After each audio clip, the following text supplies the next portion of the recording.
I just wanted to share a couple of thoughts about a topic of this week's Daf Yomi, and that is the mitzvah of semicha. The mitzvah that by many of the karbanos, the owner of the carbon has to lean on the animal, take both of his hands, lean on the head of the animal with all of his might. I'd be a little nervous to do that, but anyway, that is the obligation before the carbon owner has to lean on it. There's a question that is asked by the Ola Shlomo, which is that we learned on Sunday's daf that the Gemara makes a special drasha to exclude a shliach, that you can't have an agent do the semicha for you. The Ola Shlomo wonders, why do you need a pasuk to teach us that? When the mitzvah of semicha, it would appear, is an act that the person has to do, just like tefillin or lulav. And obviously, and that's what we call mitzvah begufo. There's something that the body, the person has to do here to fulfill the obligation. So just as if I'm feeling lazy one day, I cannot ask an agent to put on tefillin and that could somehow count for me, it would appear that obviously you can't have an agent do the semicha on your behalf. His answer really opens up an interesting point about this whole mitzvah of semicha.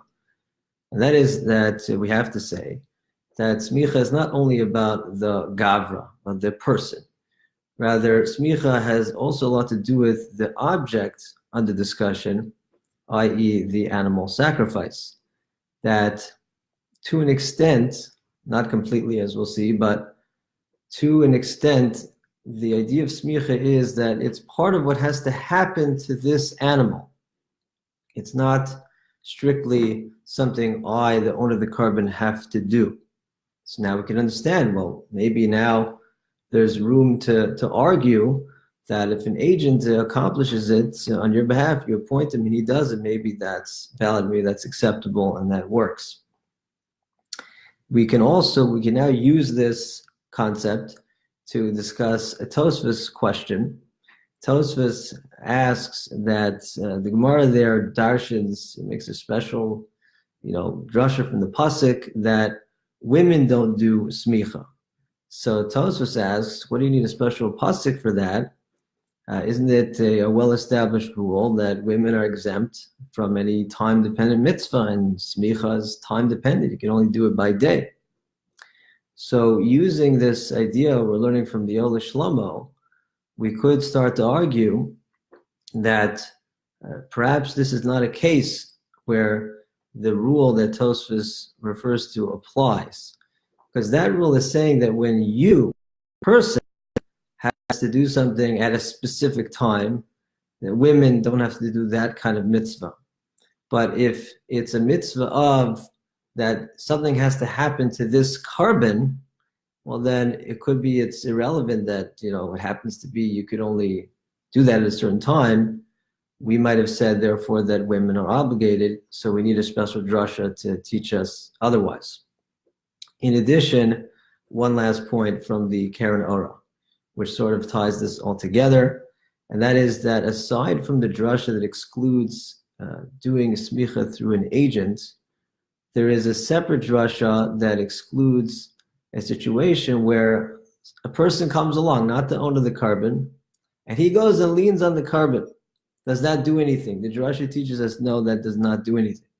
Now, at first glance, this other drasha is totally redundant. You just told me that even when you appoint somebody, your agent, so now legally he's like you, and yet you're telling me that that does not accomplish semicha. Well, then all the more so if some random person comes along and leans on someone else's carbon that obviously shouldn't do anything. So why is a drasha necessary for this? Karen Ora explains that, based on what we've been discussing, that it's not so simple. There's more to the mitzvah than just the raw, obligation, the act that he, the owner, must do. True, after the drasha about agent, we understand that you can't accomplish the primary goal of the mitzvah. The primary goal is, let's be clear, that the owner of the carbon should do something here. He should lean on the carbon. That, you're right, cannot be fulfilled, even if you appointed somebody specifically to do it, you made him a legal agent. Even then, it doesn't fulfill that, all the more so if he was not appointed. But What about the secondary element? What about this other concept that we're saying, that there's an idea that the carbon has to be leaned on?